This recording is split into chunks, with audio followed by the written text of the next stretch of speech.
The sarcophagus had been sealed for 87,000 years, and every instrument in Cade Marin's pack was telling him to walk away.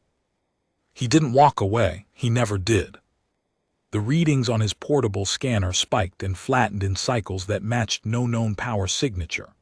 The black glass surface of the sarcophagus, seamless, unmarred, cold as deep space hull plating, reflected the pale desert light that filtered down through the collapsed ceiling of the staging hall. Silver script threaded across its surface in lines so fine they might have been capillaries, and every few seconds, one of those lines pulsed with a dim violet glow that vanished before his eyes could properly track it. Cade set the scanner down on the stone floor and crouched beside the thing. His knees protested. 53 years of gravity and hard landings had taken most of the cartilage from his joints, and the rest was borrowed time. He pressed his bare palm flat against the sarcophagus and felt nothing, no warmth, no vibration, no hum, just cold glass, smooth as water frozen mid-pour. Behind him, the staging hall stretched in both directions like a cathedral built for giants. Pillars of fused basalt rose 40 meters to a vaulted ceiling that had partially given way to the salt desert above. Daylight poured through the breach in pale shafts, catching the dust his boots had kicked up and turning the air into a slow, silent snowfall of particulates. The hall was old. Everything on Sarcophagus was old. The planet had been abandoned so long ago that the species who'd built this place didn't have a name anymore, just a designation in the Tessarine Archaeological Index. Civilization 11 Keth, status unknown, all sites interdicted. Interdicted meant forbidden. Forbidden meant Cade's kind of work. He was not an archaeologist. He had no credentials, no university backing, no institutional grant. What he had was 30 years of crawling through dead places the credentialed people were too cautious to enter, a talent for reading scripts that shouldn't be readable, and a reputation among the Freeport brokers of the Surith margins as the man you called when you wanted something pulled from a sealed site, and you didn't care how it got done. Tomb Raider, salvager. Grave robber, if you listened to the Tessarine Heritage Oversight Bureau, which had issued 3 separate warrants for his detention and revoked his survey license twice. He'd burned the license both times, hadn't needed it. What he needed now was to understand why this sarcophagus was the only intact object in a staging hall that had been stripped bare millennia before he was born. Everything else, consoles, storage banks, the skeletal remains of what might have been transit cradles, had been gutted, scavenged, reduced to stumps of bolted metal and empty cable channels in the floor.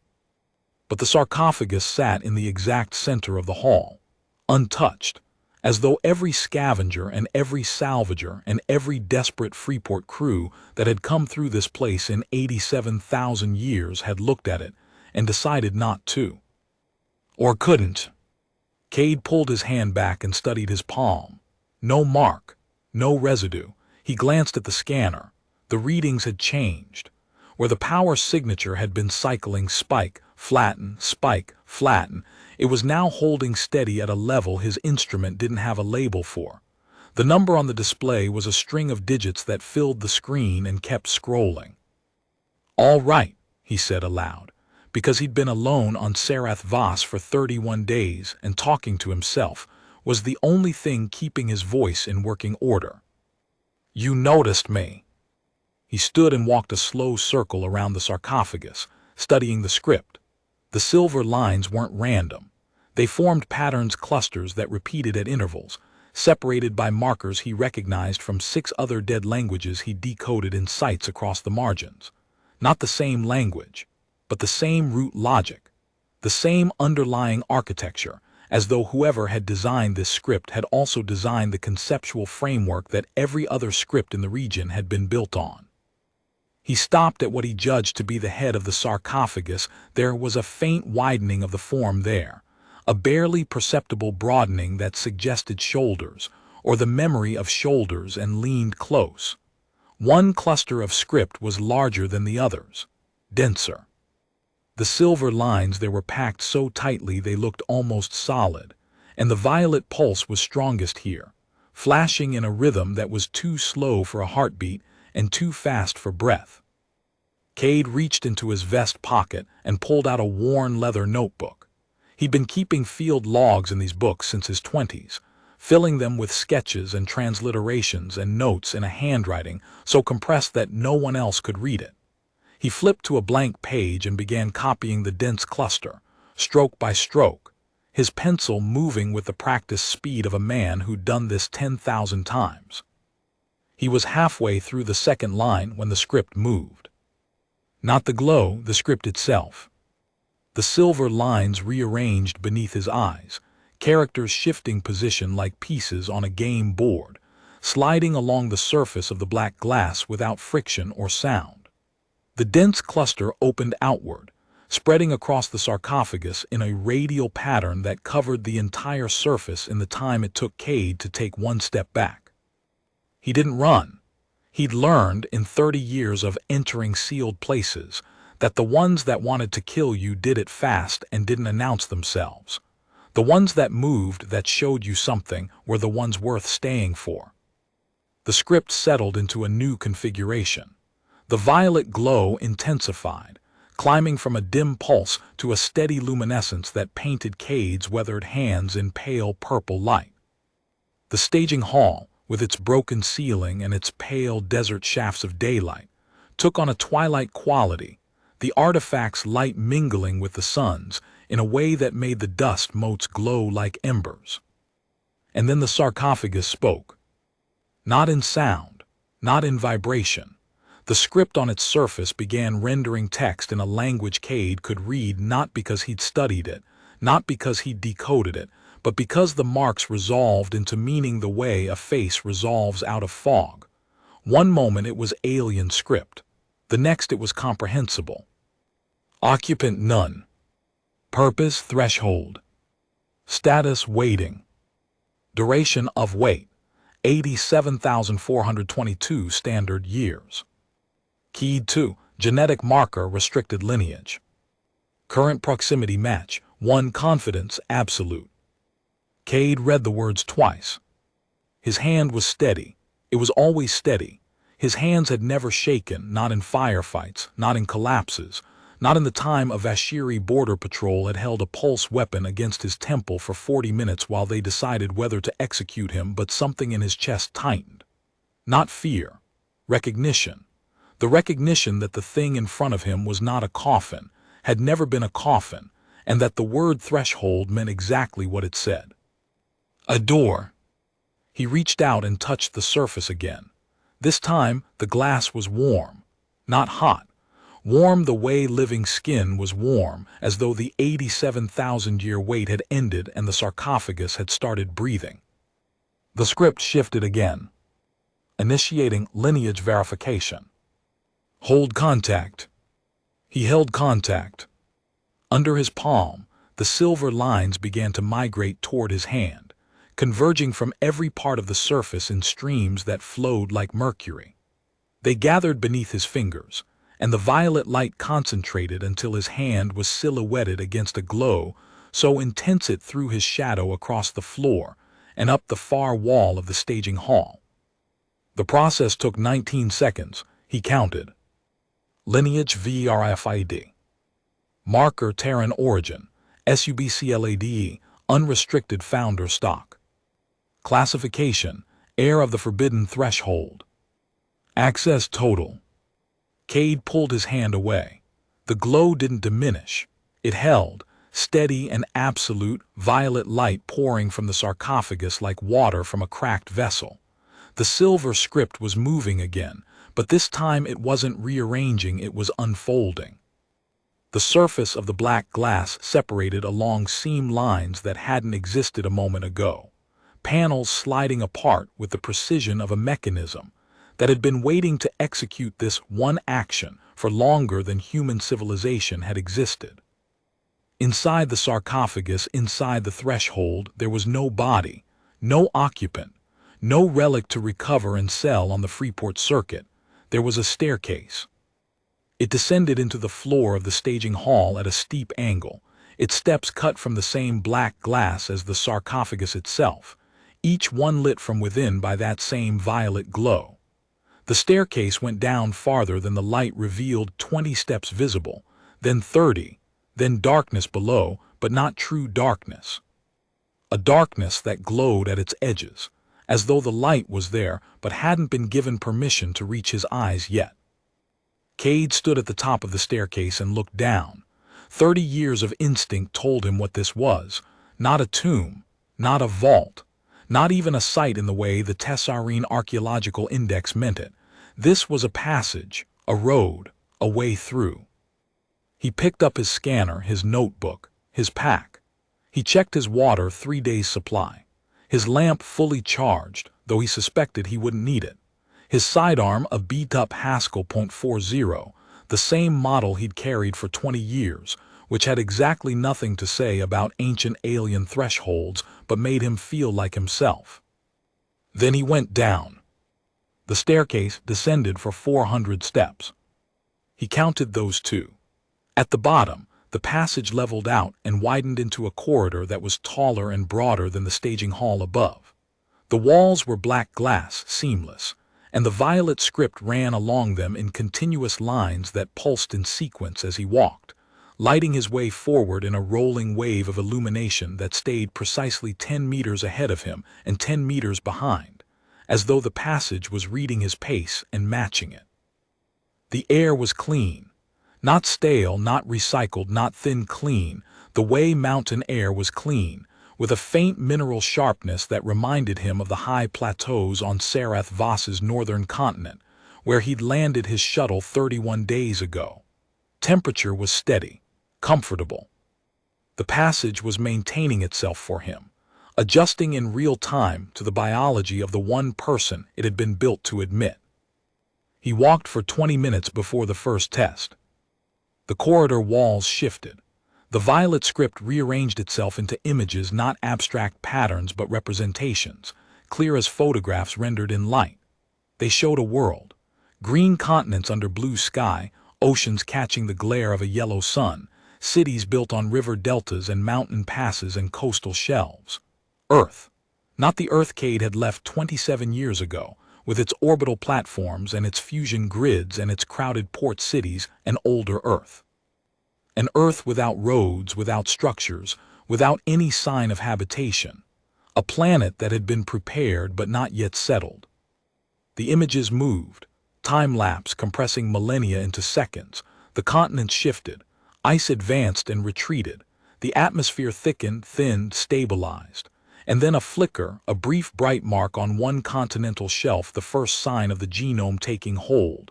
Cells dividing, life beginning, not arriving from somewhere else but growing from soil that had been designed to produce it. The corridor was showing him the seeding of Earth, his homeworld, planted like a garden. Cade stopped walking and watched. The images were detailed enough that he could see individual organisms, marine life in shallow waters, photosynthetic organisms spreading across rock surfaces, the slow construction of an atmosphere that would eventually support the species the founders had encoded in the planet's bedrock. It was engineering on a scale that made every accomplishment of every spacefaring species in the galaxy look like children building sandcastles.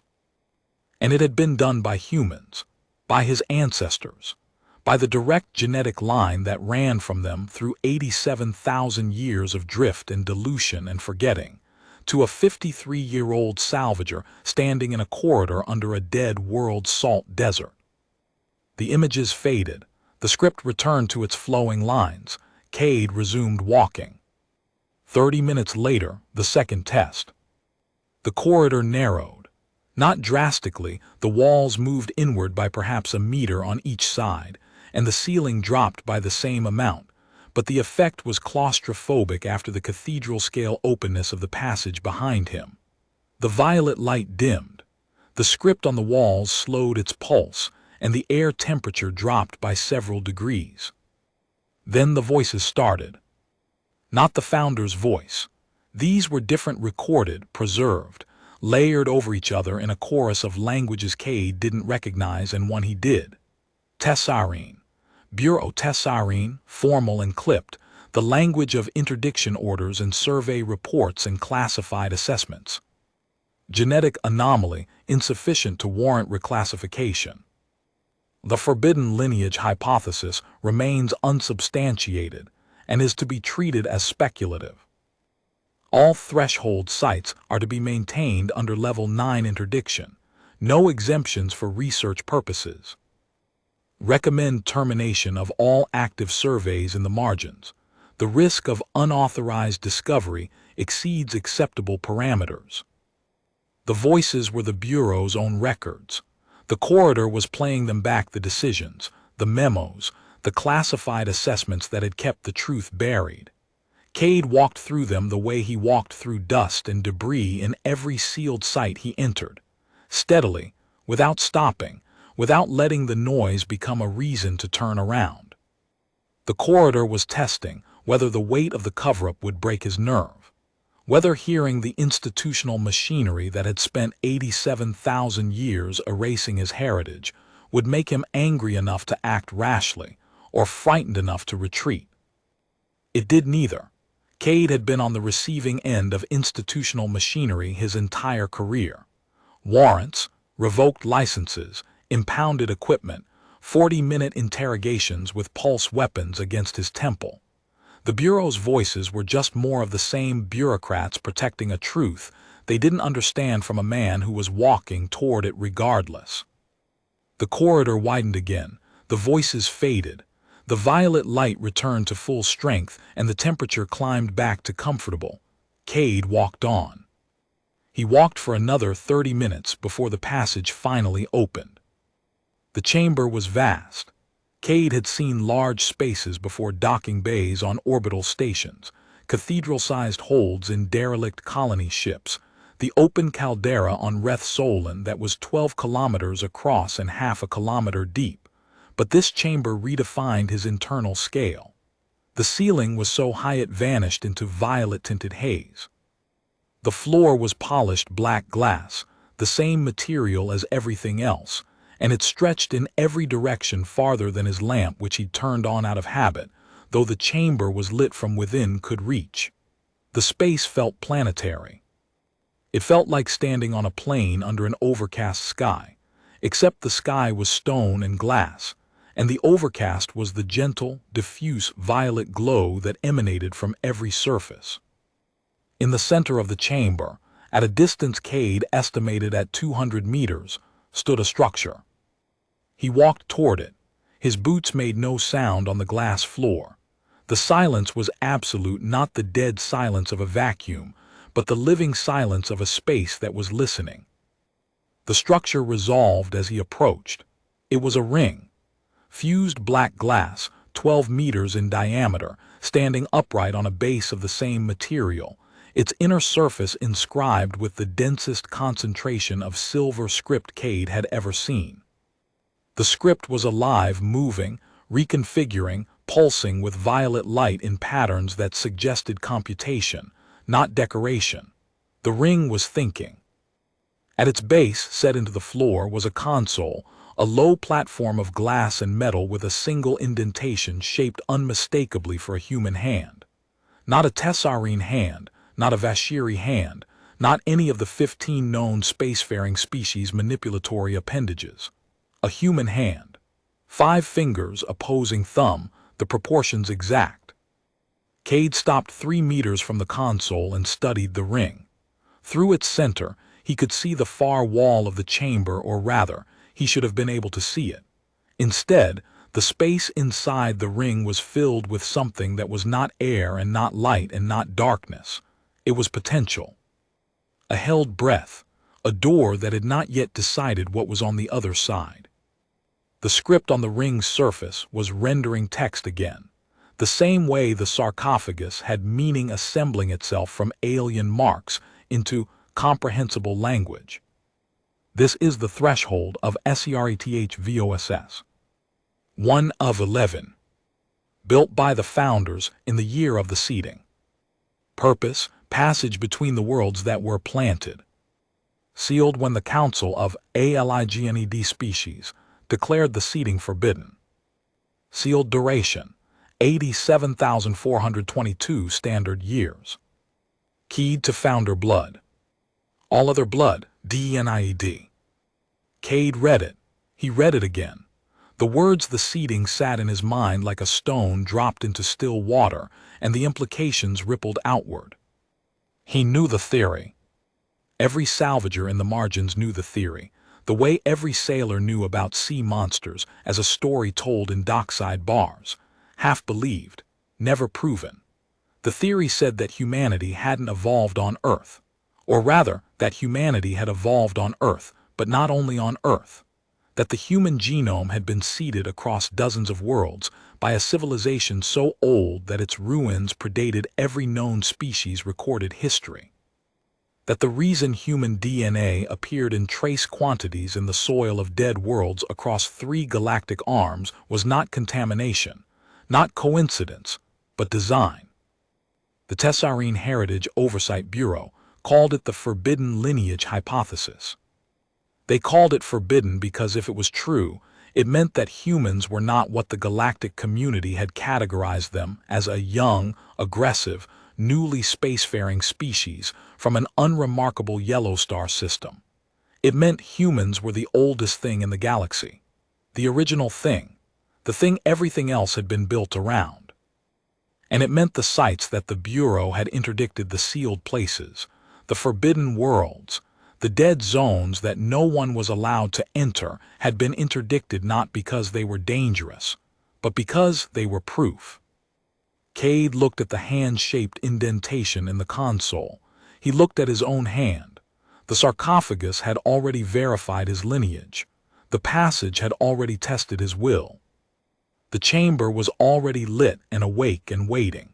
Everything from the moment he'd first touched the sarcophagus 31 days into his survey of Sarath Voss had been leading to this console, this ring, this moment. He thought about the 3 warrants the Bureau had issued for his detention. He thought about the survey license they'd revoked. He thought about every interdicted site he'd ever entered, every sealed door he'd ever opened, every piece of script he'd ever decoded that he wasn't supposed to be able to read. He'd spent his entire career being told he was trespassing. He wasn't trespassing, he'd been coming home. Cade set his pack down on the glass floor. He set his scanner beside it, and his notebook, and the pencil he'd been using to copy script that could copy itself. He kept the Haskell in his belt because old habits were older than ancient thresholds, and he walked to the console and placed his right hand into the indentation. It fit perfectly. The response was immediate. The ring erupted with violet light, not a pulse, not a glow, but a detonation of luminescence that filled the chamber and turned the air itself into color. The silver script on the ring's surface blazed so brightly that individual characters became visible at 200 meters. The glass floor beneath Cade's feet hummed a deep, subsonic vibration that he felt in his spine and his teeth and the soles of his boots. And the space inside the ring changed. The potential became actual. The held breath became a window. Through the ring, Cade could see another place, not another room, not another chamber, but another world. An open landscape under a sky that held 2 suns and a crescent moon the color of old bronze. A plain of dark earth stretching to a horizon of low mountains. Structures in the middle distance, not ruins, not derelict shells, but intact structures, whole and standing and lit from within by the same violet glow that surrounded him now. A world that was alive, a world that had been waiting. The ring spoke, not in text this time. In sound, a voice that came from the glass and the metal and the air and the floor. A voice that had the quality of something recorded so long ago that the concept of recording hadn't existed yet. Preserved not on any medium Cade understood, but in the structure of the threshold itself. The voice was human, not alien, not synthetic, human. A woman's voice, calm and clear and carrying the weight of authority that came not from rank or position, but from being the person who had built the thing she was speaking through. Heir of the forbidden threshold, the voice said. Cade's hand was steady on the console. His breathing was even.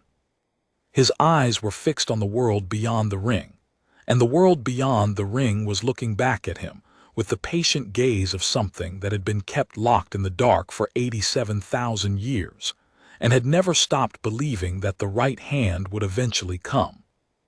The voice continued, each word deliberate, each word the weight of a world. The seeding was our answer to a question the galaxy refused to ask. We planted ourselves across every arm of the spiral because the alternative was extinction, not ours, but all of it. Every species that would come after us, every civilization that would rise in our wake. We gave them the soil they grew from, the atmosphere they breathed, the base bare architectures their biologies would eventually adopt. We did not ask permission. We did not seek consensus from species that did not yet exist. We acted because we saw what was coming, and we were the only ones old enough to understand it. The violet light was steady now. The ring was stable. The world beyond it was real, and Cade could feel the air from it warm, mineral-sharp, alive, drifting through the threshold like breath. When the Council of Aligned Species discovered what we had done, they called it forbidden. They sealed the thresholds. They interdicted the worlds. They erased our name from the records and reclassified our species as young, as primitive, as newly arrived. They buried the truth so deep that even we forgot it. Our children forgot it. Our children's children forgot it. The lineage scattered and thinned and went to ground on a single unremarkable world in an unremarkable system. And for 87,000 years, the thresholds waited. Cade listened. He didn't move his hand. He didn't look away from the world beyond the ring. You are the last verified heir of the direct founder line. Not because the line has died, it hasn't. It's in every human who draws breath, but because you are the first in 87,000 years to stand before a threshold with enough of the old pattern intact to be recognized. The drift is real. Another 1,000 years, and no human hand will fit this console. The markers will have diluted past the verification threshold, and the thresholds will remain sealed forever. The voice paused. In the silence, Cade heard his own heartbeat. Steady, unhurried. The heartbeat of a man who'd spent his whole life walking into sealed places and had finally understood why. You have a choice, the voice said. The threshold is open. Beyond it are 10 more, and beyond those are the worlds we planted, worlds the Council believes are dead, but which have been dormant, waiting for founder blood to wake them. You can walk through and begin the work of reopening what was sealed, or you can step back and the threshold will close and it will not open again. Cade looked at the world beyond the ring. The 2 suns were low on the horizon, casting long shadows from the intact structures across the dark plain. The crescent moon hung in a sky that was the color of deep water. The structures were waiting. The worlds were waiting.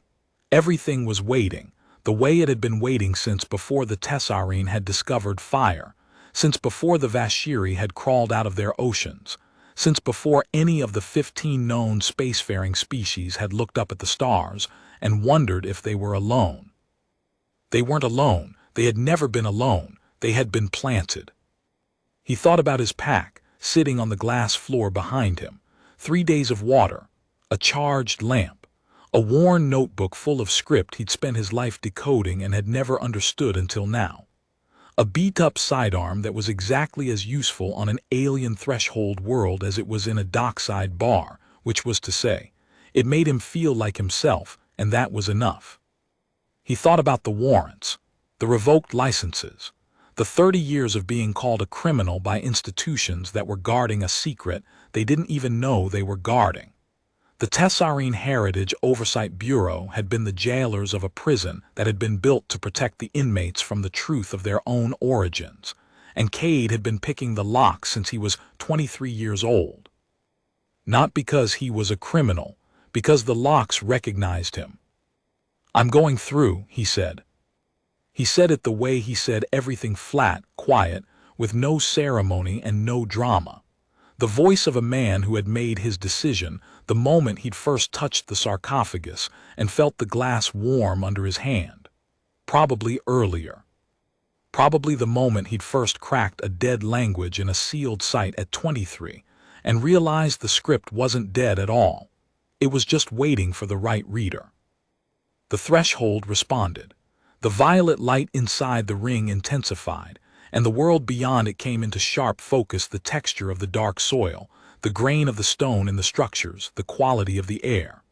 The warm wind that drifted through grew stronger, carrying with it a smell that was nothing Cade could name, but that his body recognized the way a newborn recognizes the smell of its mother. Old, fundamental, home. He stepped onto the console platform with both feet. The glass hummed. The ring blazed. The silver script was a river of light now, flowing around the ring's circumference in a continuous circuit that accelerated as Cade watched. The voice spoke one final time. "Welcome, Heir. The work begins now." Cade Marin, 53 years old, no credentials, no license, 3 outstanding warrants, a beat-up Haskell .40 on his hip, and a leather notebook in his vest pocket, stepped through the threshold of Sarcophagus and into the world on the other side. Behind him, the sarcophagus on the staging hall floor sealed itself. The silver script dimmed to its faint, slow pulse. The violet glow faded to a whisper. The panels slid shut with the same precision they'd opened with, and the sarcophagus sat in the pale desert light as it had sat for 87,000 years, sealed, silent, and waiting. But the wait was different now. Before, it had been waiting to open. Now it was waiting for him to come back.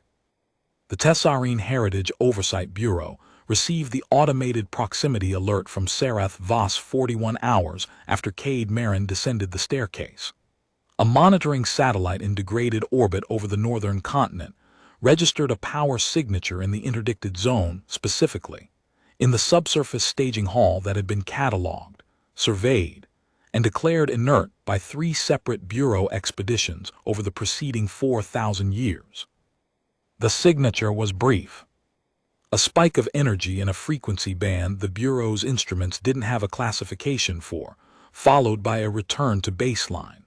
The satellite's logs showed one anomaly. For 19 seconds during the spike, the power output of the staging hall had exceeded the total energy output of the Tessarine homeworld's primary fusion grid. For 19 seconds, a dead building on a dead world had outshone a civilization. The Bureau dispatched an investigative team. They arrived on Sarcophagus 11 days after the alert, entered the staging hall through the collapsed ceiling, and found exactly what every previous expedition had found: an empty hall, stripped of all functional equipment, with a single sealed sarcophagus of black glass and silver script sitting in the exact center. They scanned the sarcophagus, inert, no power signature, no thermal output, no response to any probe or frequency. They attempted to open it. It declined. The lead investigator, a Tessarine named Dreth Ovalis, noted in her report that the sarcophagus showed no tool marks, no stress fractures, no evidence of tampering.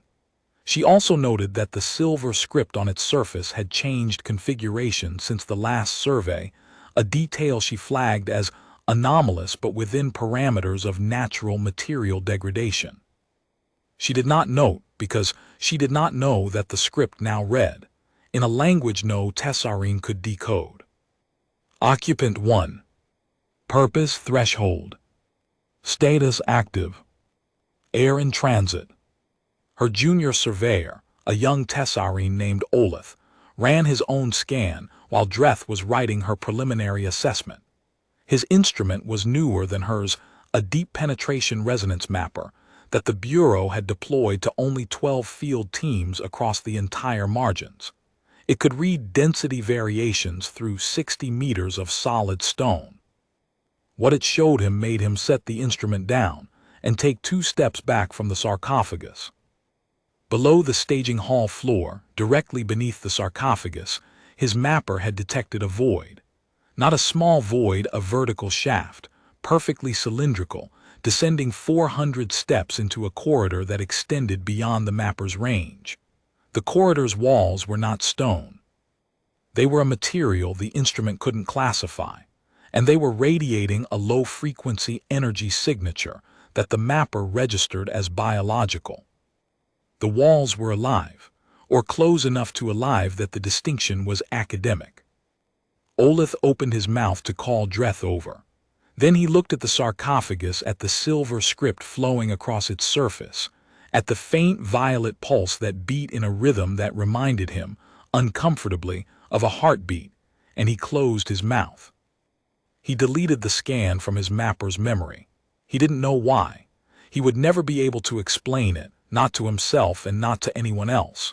Something in the back of his mind, some instinct older than training, told him that this was not information the Bureau should have.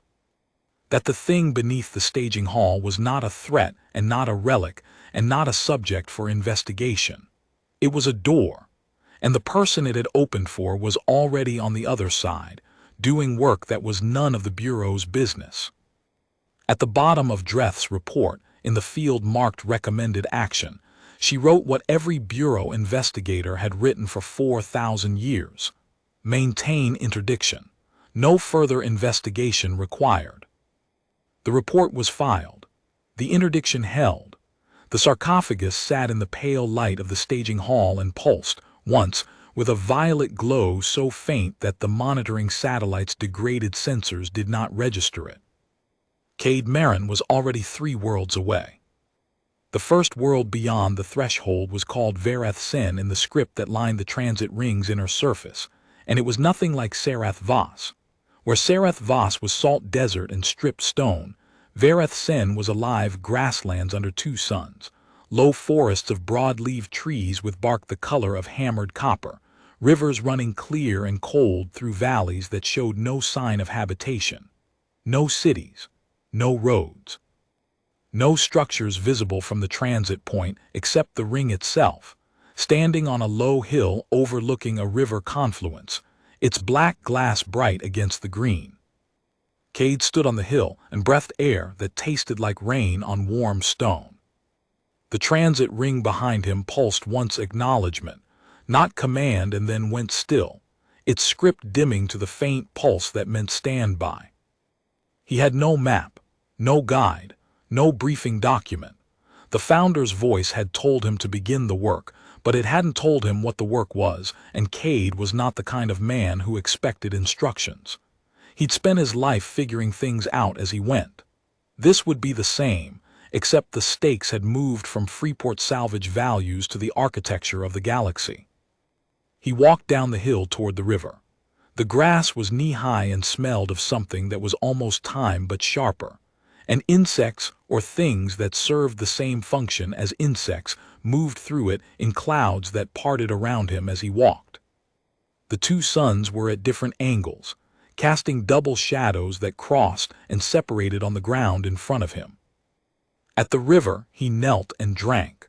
The water was cold and clean and tasted of mineral. He filled his canteen, 1.5 days' supply remaining. He'd need to find a reliable source soon, and studied the far bank. There, across the river, set into the base of a bluff that rose above the forest line, was a structure, not a ruin, a structure intact, angular, built from the same fused black glass, with silver script visible even at this distance. It was small, the size of a house maybe, a single room. Cade crossed the river waist-deep, cold enough to take his breath, the current strong but manageable, and climbed the far bank to the structure. Up close it was exactly what it had looked like from the hill, a single room with no door, no windows, and no visible entrance. The walls were smooth black glass. The silver script covered every surface, dense and flowing, and it was alive, moving, reconfiguring, the way the sarcophagus script had moved when it first registered his presence. He placed his hand on the wall. The glass warmed. The script converged on his palm. 19 seconds, the same duration as every verification he'd undergone, and then. Lineage VRFID. Node 7 of 11. Function Seed Vault. Status dormant, awaiting activation. A seam appeared in the wall. A door-shaped section of glass slid inward and aside, revealing an interior that was lit by the now familiar violet glow. Cade stepped inside. The room held a single object, a column of black glass waist-high with a broad, flat top. On the top, embedded in the glass, were thousands of tiny crystalline structures, seeds, he realized, though not biological seeds, data seeds. Each one held the compressed information needed to bootstrap an ecosystem, a biome, a world's worth of life from raw materials.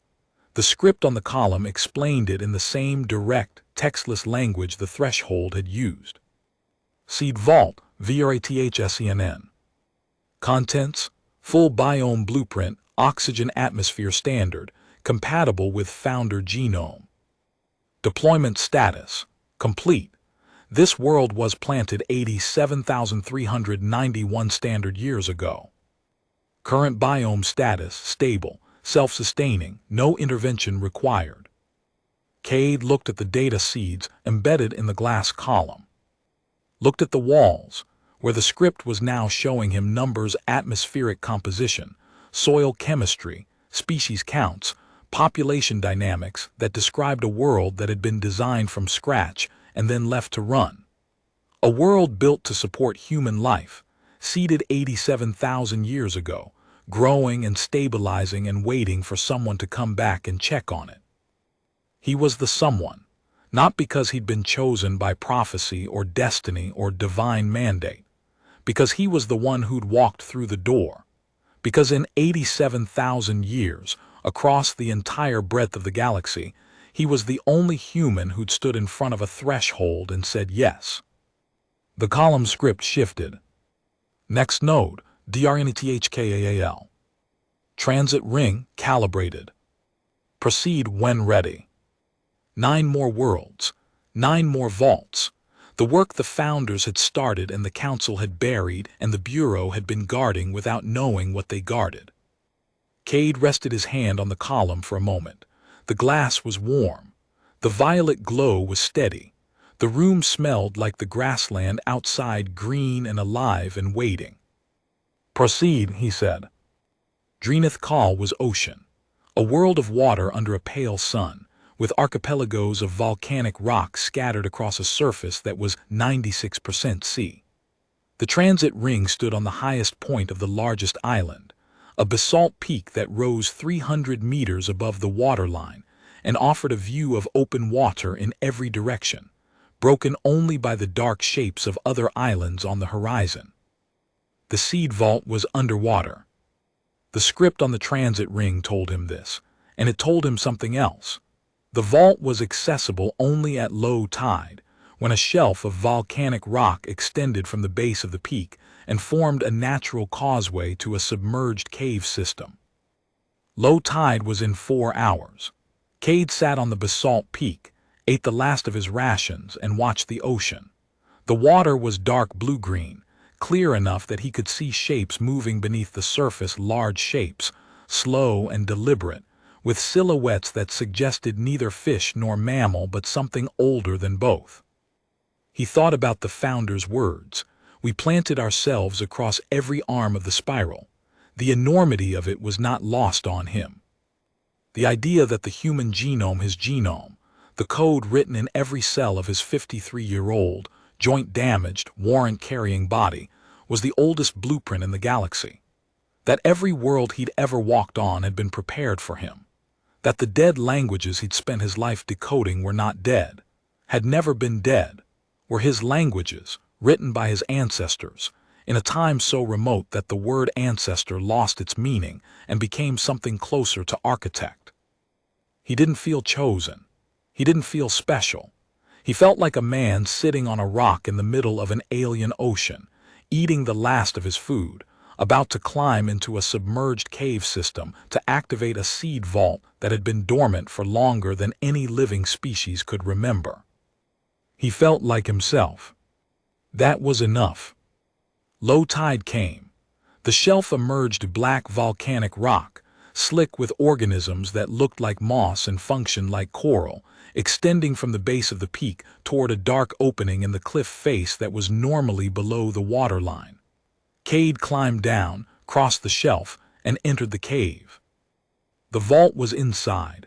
Same black glass, same silver script, same verification protocol, hand on the wall, 19 seconds, lineage confirmed. This vault's function was different. Seed Vault, DRNTHKAAL. Contents: full marine biome blueprint, deep ocean thermal regulation, atmosphere generation via photosynthetic surface organisms. Deployment status: complete. Current biome status: stable. The column here held data seeds of a different color, deep blue instead of violet, arranged in spiraling patterns that mirrored the ocean currents visible from the peak above. The same story: a world built, seeded, left to grow. The same script at the end. Next node: SELITHORM. Transit ring calibrated. Proceed when ready. 8 more. He moved through them, and each world taught him something the last one hadn't. Selith Orm was forest, a world of towering canopy under a triple star system, where the light changed color every few hours as different suns rose and set. Red light, then gold, then a cold blue-white that turned the forest floor into a mosaic of sharp shadows. The seed vault was halfway up the trunk of a tree so large its root system was visible from the transit ring 2 kilometers away, a mass of intertwined wood and stone that looked like a cathedral designed by a mind that thought in centuries. Cade climbed for an hour, using handholds cut into the bark that were shaped for human fingers, and found the vault in a hollow chamber where the tree's heartwood had been replaced by the familiar black glass. The data seeds there were green, not violet, and the script told him why. This world's biome had been designed to generate pharmaceutical compounds. The forest itself was a pharmacy, its plants and fungi producing molecular structures that could treat diseases the founders had predicted would emerge in species that hadn't evolved yet. Keth Valoran was tundra, a cold world under a dim red dwarf, where the seed vault was buried in permafrost that Cade had to dig through with a folding shovel from his pack, working for 3 hours in air so cold that his breath froze on the collar of his jacket. The vault's data seeds were white, and its biome blueprint was designed for extremophile organisms, bacteria that thrived in ice, algae that photosynthesized under infrared light, fungi that broke down mineral deposits into soil. The world was building its biosphere from the ground up, literally, converting rock into the organic substrate that would eventually support complex life. The process was 80% complete. In another 10,000 years, Keth Valoran would have its first forests. Reth Andun was freshwater, a world of lakes and rivers with no ocean, where the transit ring stood in a meadow beside a lake, so clear Cade could see the bottom 40 meters down. The vault was on an island in the center of the lake, accessible by a causeway of flat stones that rose from the water when Cade approached the same proximity verification technology that ran through every threshold, recognizing his genome and clearing his path. The data seeds were blue-green, and the biome was the most Earth-like of any he'd visited. The air smelled like rain. The grass was grass, not an alien analog, but a direct descendant of Terran grasses, adapted for local soil chemistry but genetically recognizable. Standing in that meadow, Cade understood for the first time that the seeding hadn't been an abstraction. The founders had taken the things they loved: grass, rain, clear water, the smell of earth after a storm, and planted them across the galaxy so that their children, wherever they ended up, would feel at home. Each world was different. Each vault told the same story, built by the founders, seeded, left to grow, waiting. Each verification took 19 seconds. Each world was alive. By the 6th world, Orethkel, a mountainous planet with a thin atmosphere and a biome adapted for altitude, Cade had been in transit for 8 days and had survived on foraged food, filtered water, and the stubborn refusal to stop that had defined every meaningful decision he'd ever made. He was tired. His joints ached. His rations were gone and had been gone since Dreenath Call, and while every world he'd visited had offered edible vegetation, The biomes were designed for human survival.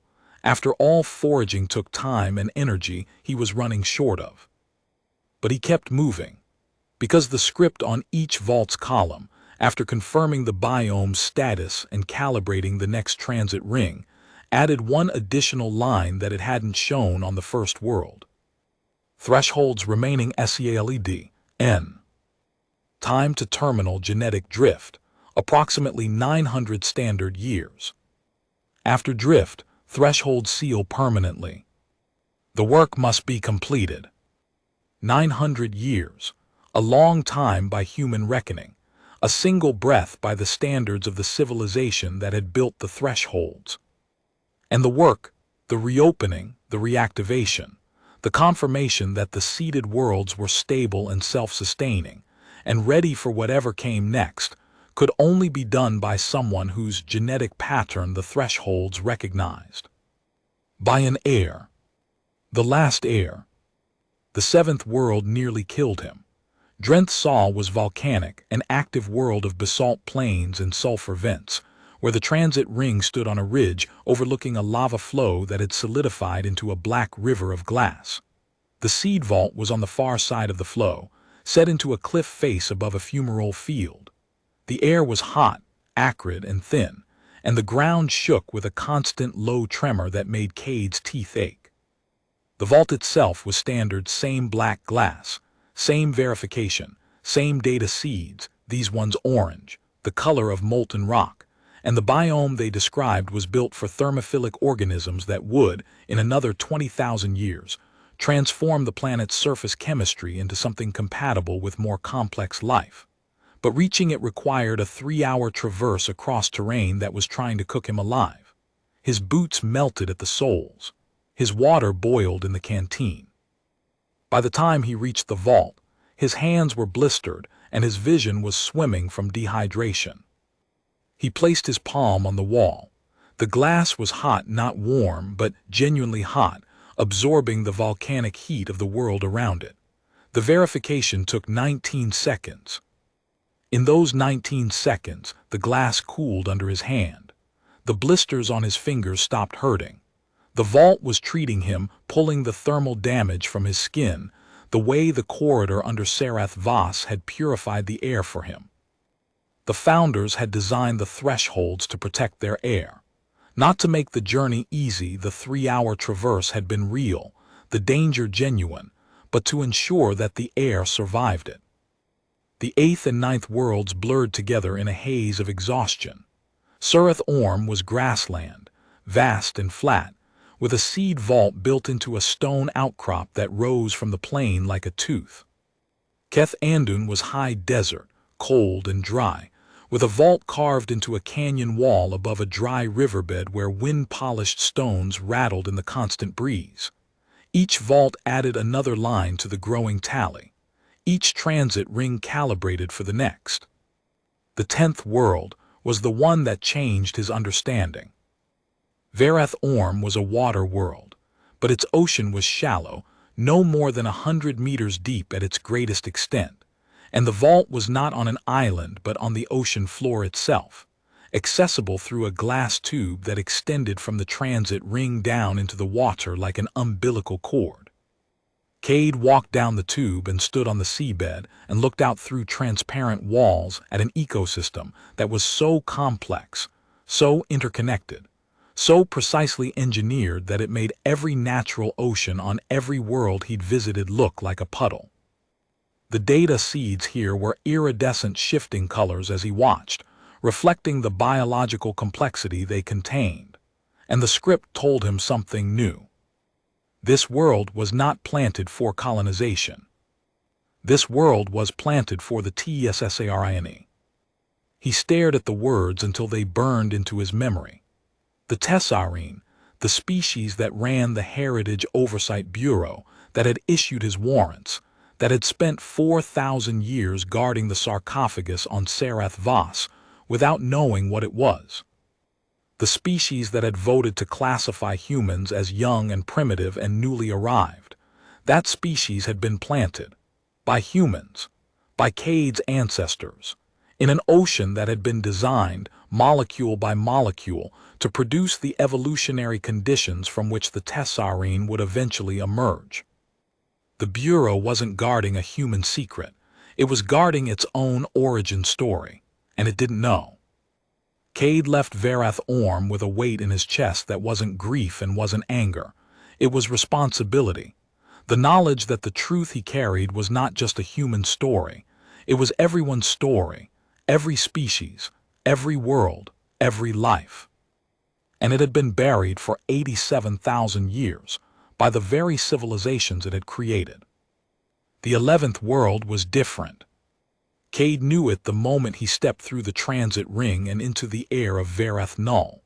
The other worlds had been wild-grown, stabilized, self-sustaining, but uninhabited. Varath Null was not uninhabited. The transit ring stood on a platform of polished black glass at the center of a city. Not a ruin, not a remnant. A city intact, whole, and built to a scale that made the staging hall on Sarath Voss look like a closet. Towers of fused black glass rose around the platform in concentric rings, each one threaded with silver script that blazed with violet light. The streets between the towers were broad and paved with the same glass, and the air above them shimmered with holographic projections, data, numbers, symbols, script flowing in streams that mapped the sky like constellations. The city was empty. No people, no vehicles, no sound except the faint hum of the script on the towers and the whisper of warm wind between the buildings. But it was alive. The systems were running. The lights were on. The data was flowing. The city had been maintained perfectly for 87,000 years by the same technology that had kept the threshold sealed and the vaults dormant and the biome stable.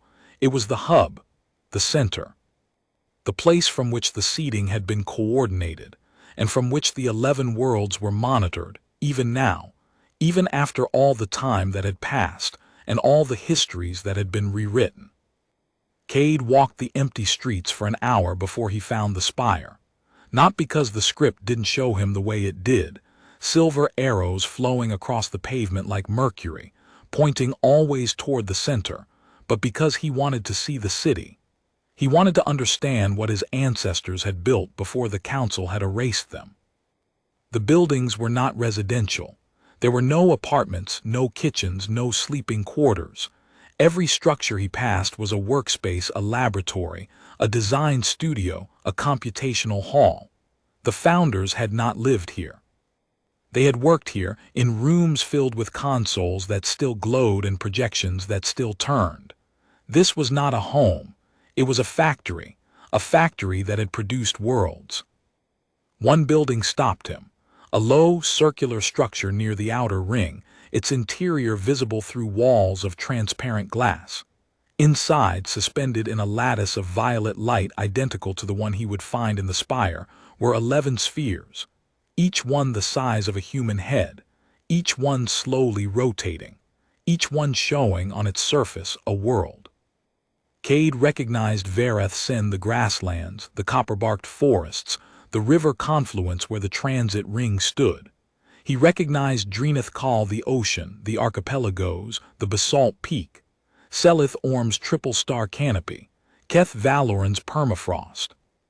All 11 worlds, displayed in real time, monitored from this room for 87,000 years by a system that had outlasted every government, every empire, every civilization that had risen and fallen in the interim. The spheres were still turning. The biomes were still growing, the work was still running. He left the building and followed the script arrows to the center. The seed vault on Varath Null was not a small structure. It was the largest tower in the city, a spire of black glass that rose so high its top was lost in haze. Cade placed his hand on the wall. 19 seconds, the glass warmed, the script verified. The door that opened was larger than any he'd seen, a portal 10 meters tall, revealing an interior space that was filled with light. Inside the spire, the data seeds were not embedded in a column. They were suspended in air, thousands of them, millions of them floating in a lattice of violet light that filled the tower from floor to vanishing point. Each seed held not a biome but a record, a history, the complete chronicle of the seeding who had done it, why, what they had known about the future of the galaxy, what they had feared, what they had sacrificed. Cade stood in the lattice and let the records wash over him. The script rendered their contents on the air around him, and he read.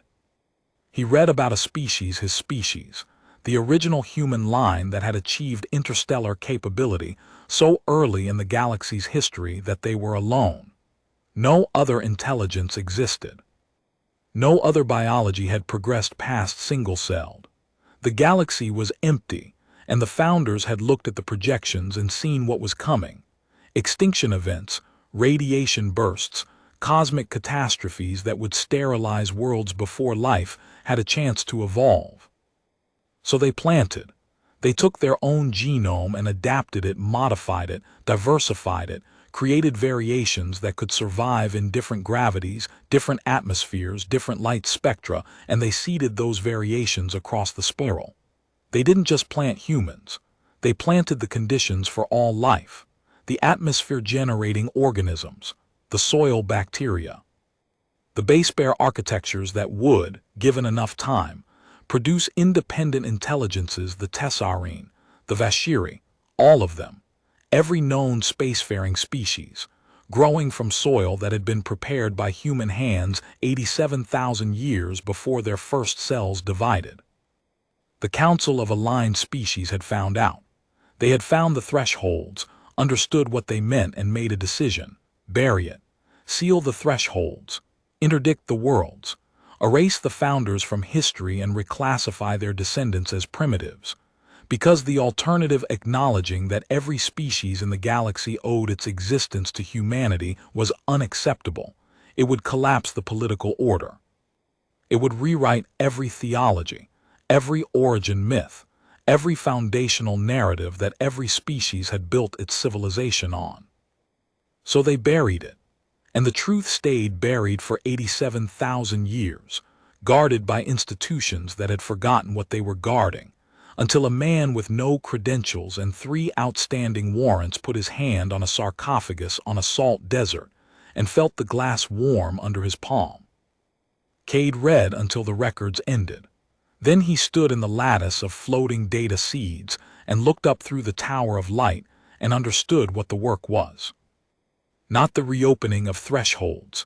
That was mechanical, a matter of walking through doors and placing his hand on consoles. The real work was the knowledge.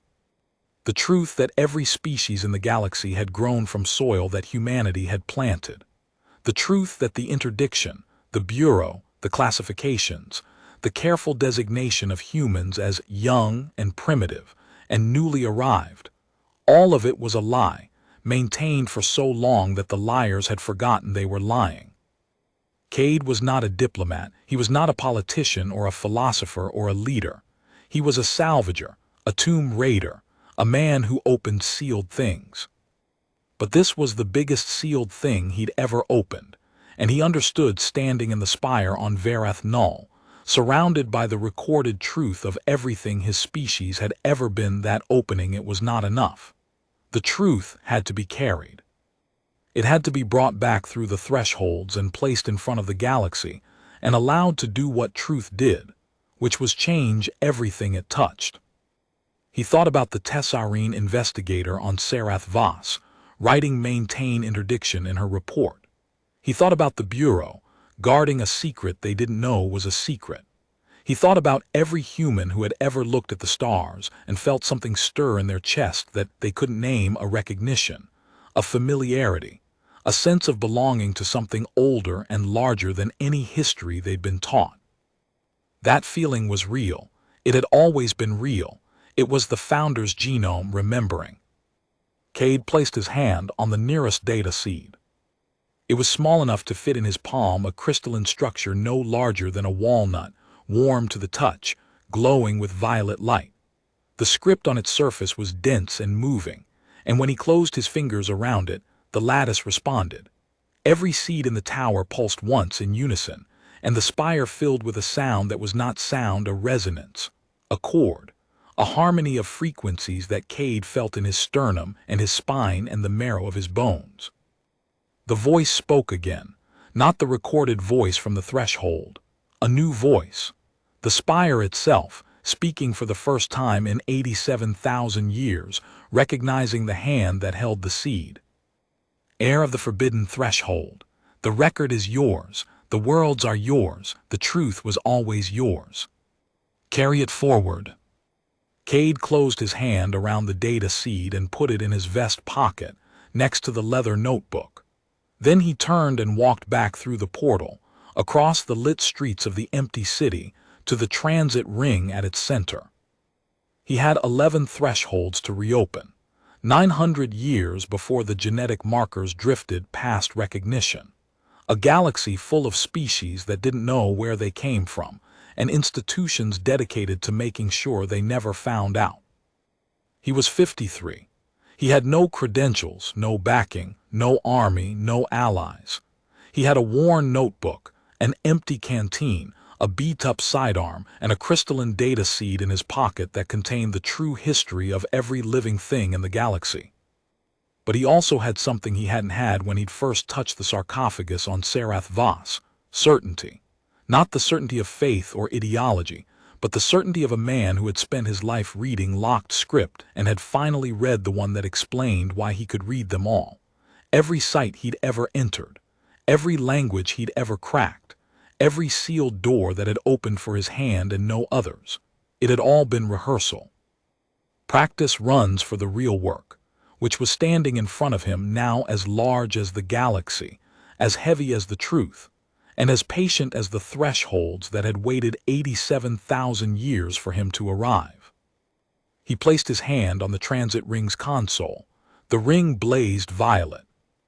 The world beyond it appeared Sarcophagus, the staging hall, the sarcophagus, the pale desert light filtering through the broken ceiling.